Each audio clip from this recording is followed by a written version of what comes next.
Hey, welcome back to Quick Looks with the Casual Hour. I'm Bobby. Joining me, as always, the gamer on the go, Chase.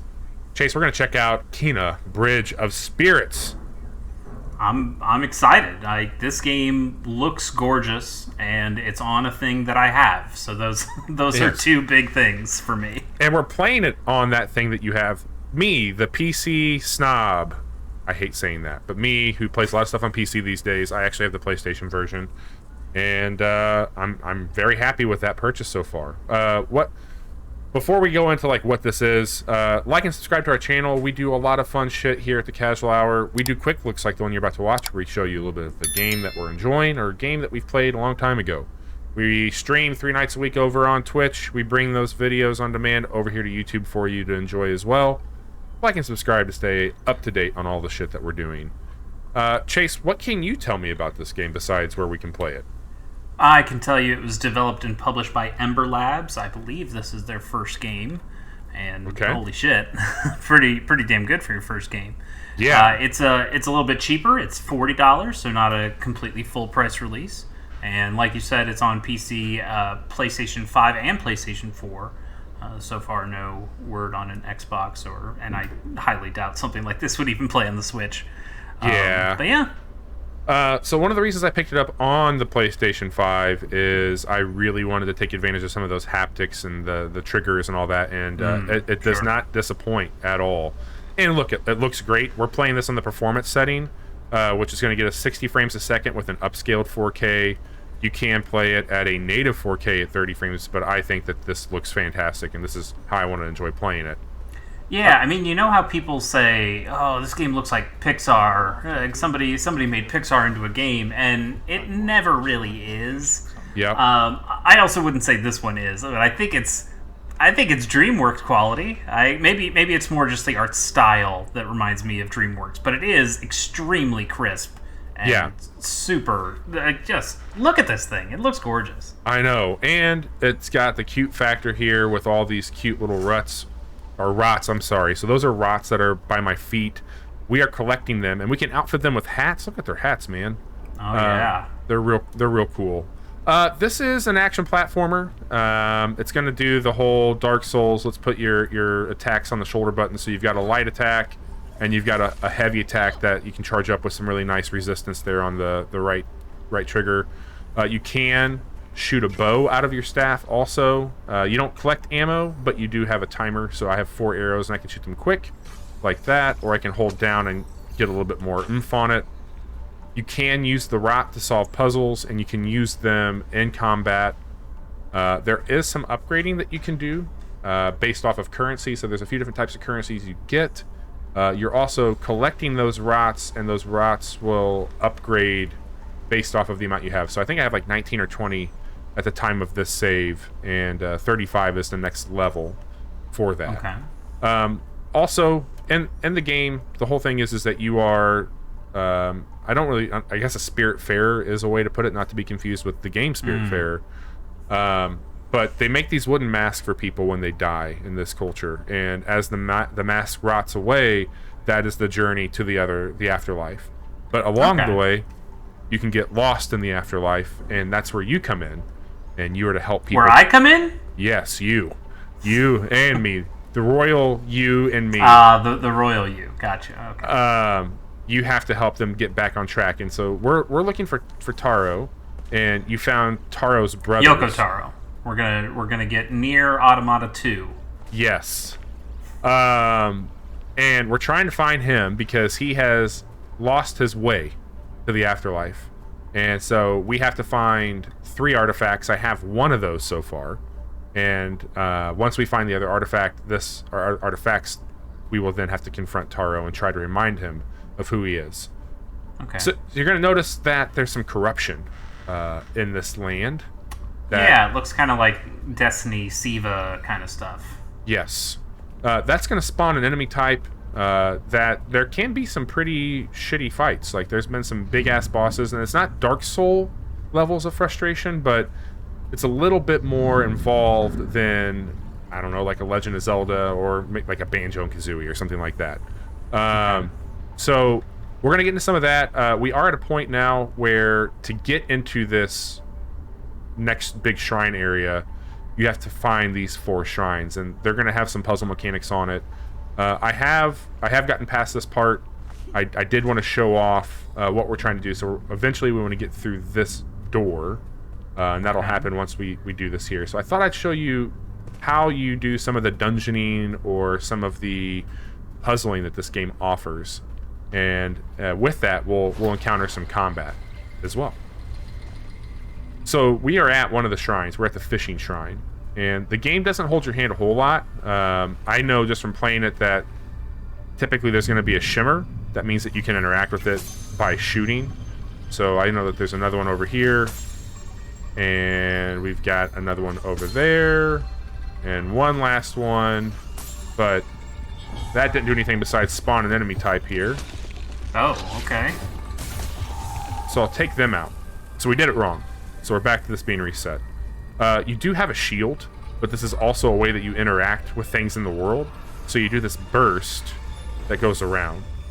And you'll notice these candles at this shrine go in an order with those flashes. Ah, And wow. And that's telling us that we need to hit these in a certain order. I would not have guessed to do that. Yeah. Typically when I've gotten stuck, I've just tried to hit the right things and do the right thing. And so that opens up this flower that you send your rod up to. Then you can cleanse the area. Okay. So that's kind of the loop when it comes to, like, sometimes it's gonna be a combat puzzle, sometimes it's an actual puzzle. This, I think his name is Russo or Rusao. He was a mentor for Taro, and so he's helping you find them out. So he pops up, gives you a little hint there. So we've cleared off one of those shrines. Water shrine. The water shrine does some pretty cool stuff with the puzzle. Let me try and get to that one really quick because that one involves the rot a little. So I love Zelda. Action RPG, action platformers has been for a long point in time in my life one of my favorite genres. But recently, because of you, I've really gotten into some strategic things. And man of culture, man of taste. Yes, but I think that some of the things. Oh, and you collect. This is how you collect a cute little rock. Wow, look at that little buddy.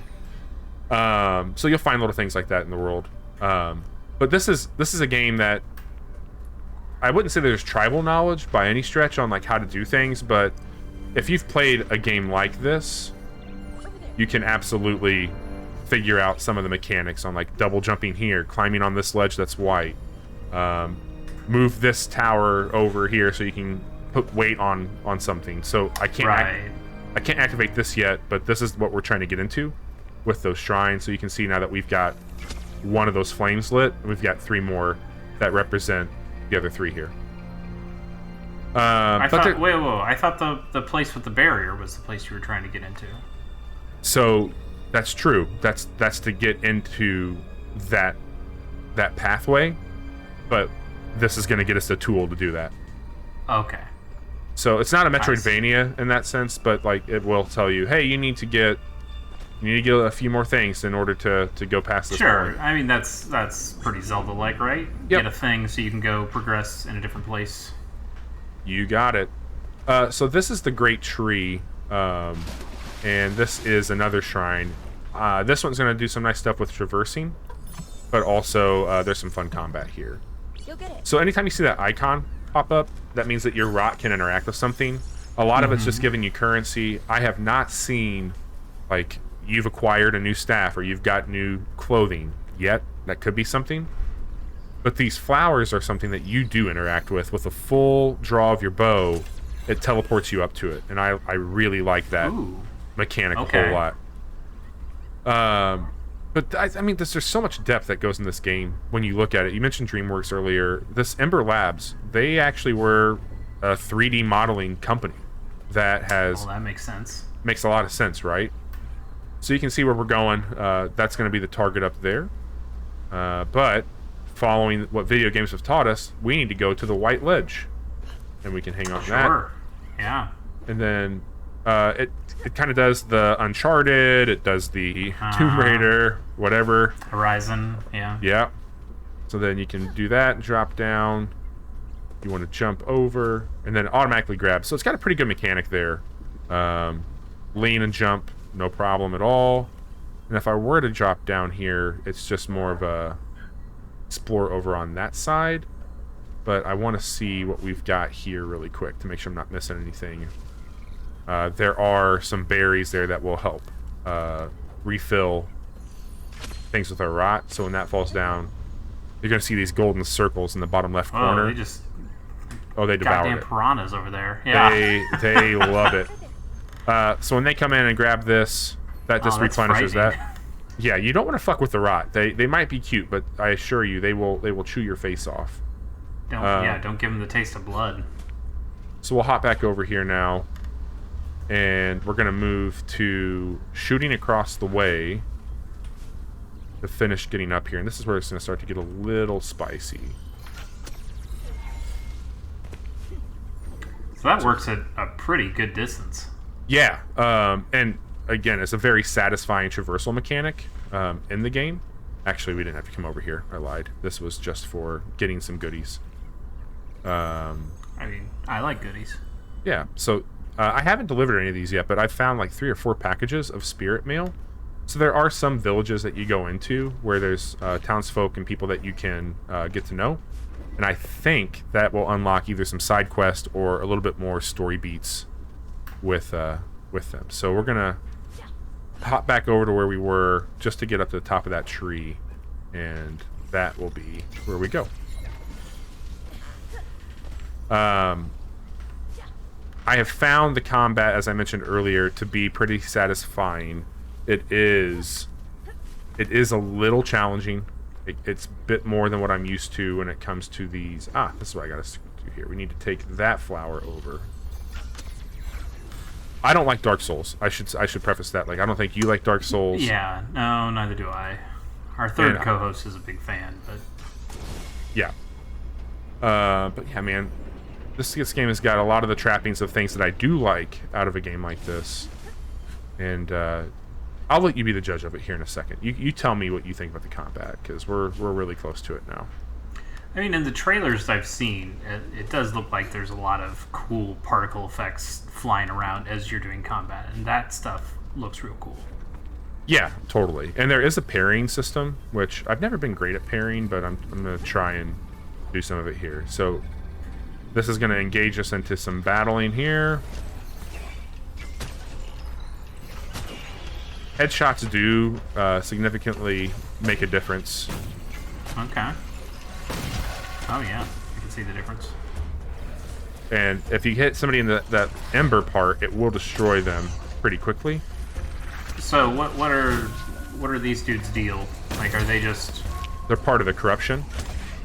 Okay, so they're also like the lost people like Taro is? Or variations of it, yeah. Okay. So these guys have a pretty bad AoE. Yeah, they just got me looks with like it.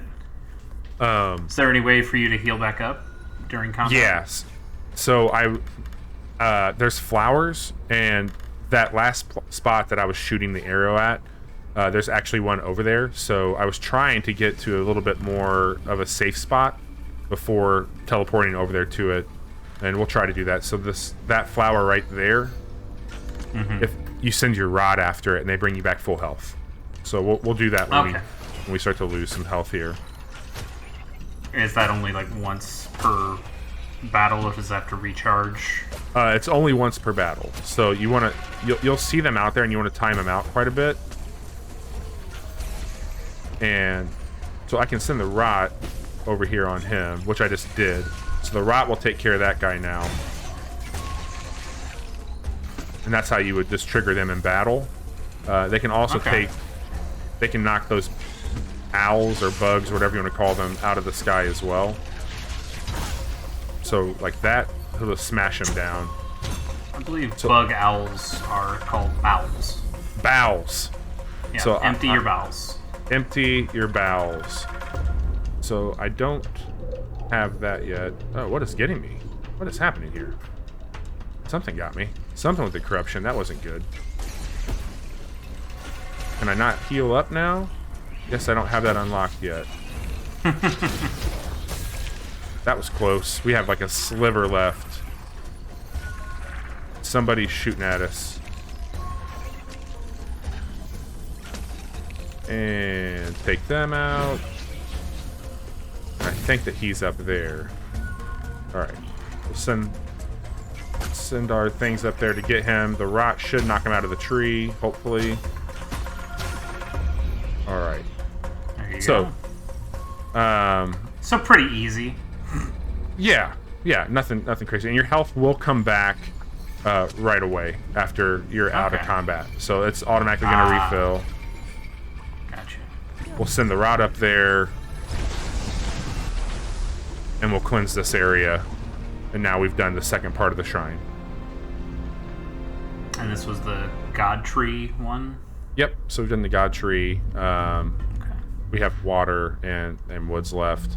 I don't know if we'll go through all these here, but I did want to show you one thing over here on this side. So this can be, this is a flower that will allow your rot to turn to their true form. And so I come over here. First we've got to get this, which is helpful.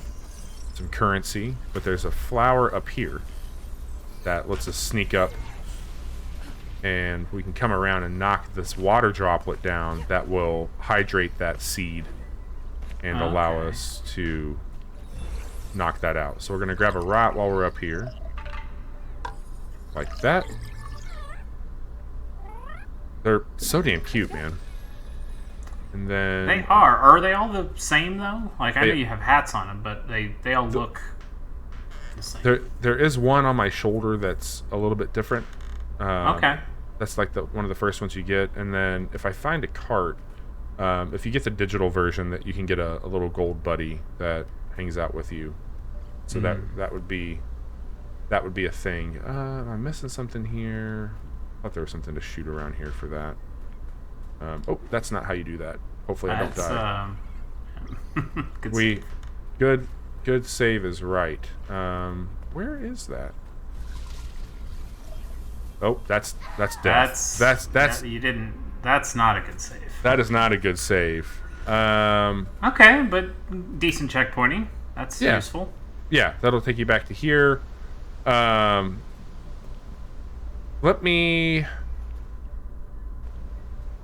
show one more mechanic off here. Let me get us down, and then I won't show you that old form here because I can do it somewhere else.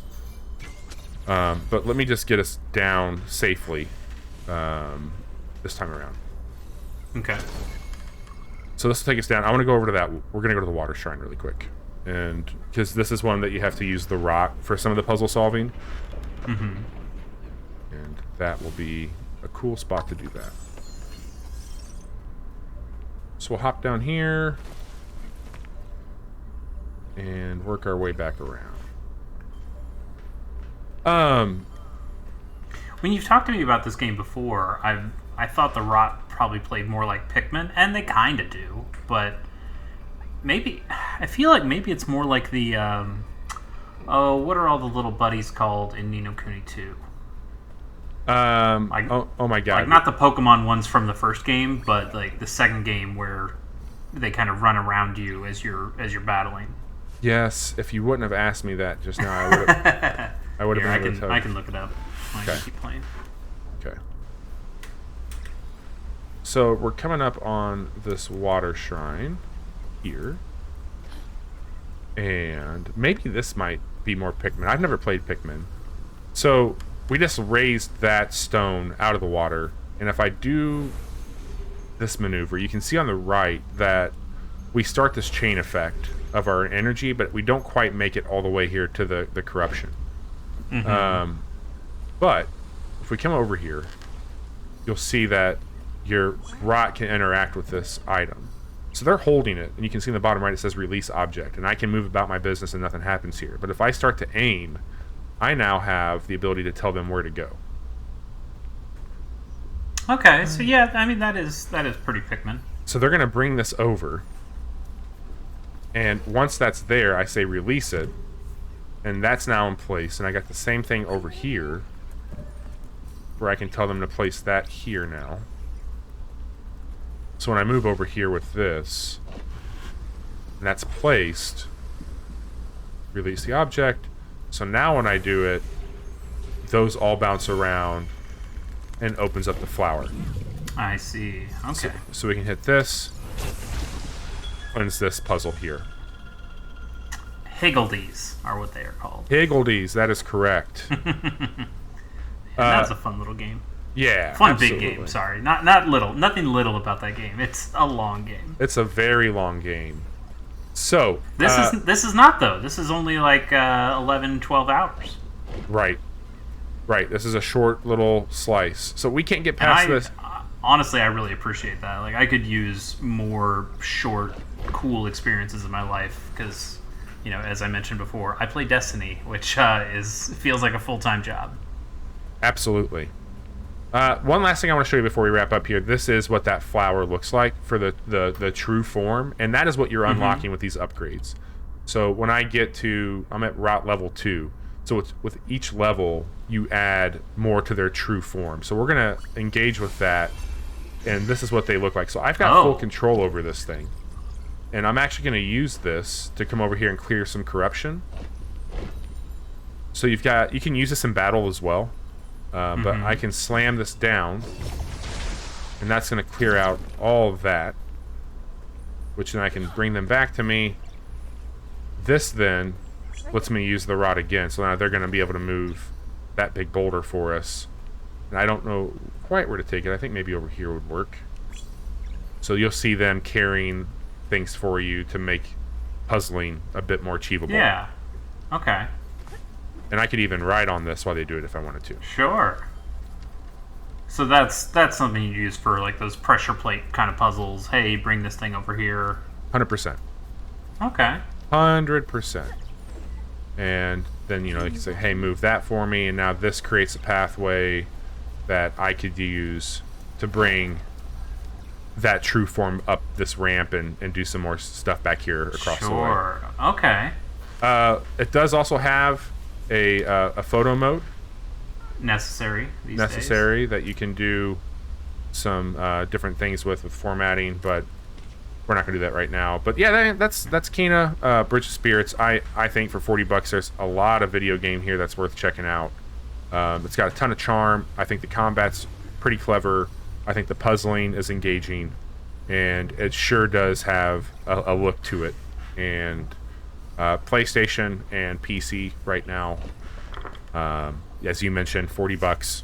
As you also mentioned, a short 10 to 12 hour game that you can spend maybe a few days with and get a pretty charming and heartfelt story out of. So I think it's worth checking out for sure. Very cool. I mean, it looks it looks great. You ended up selling me earlier, and I have purchased this game now.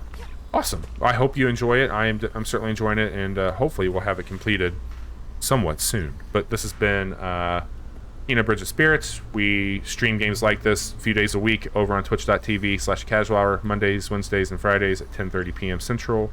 We record podcasts on Wednesday nights. You can listen to that podcast Fridays at 9 a.m. Central.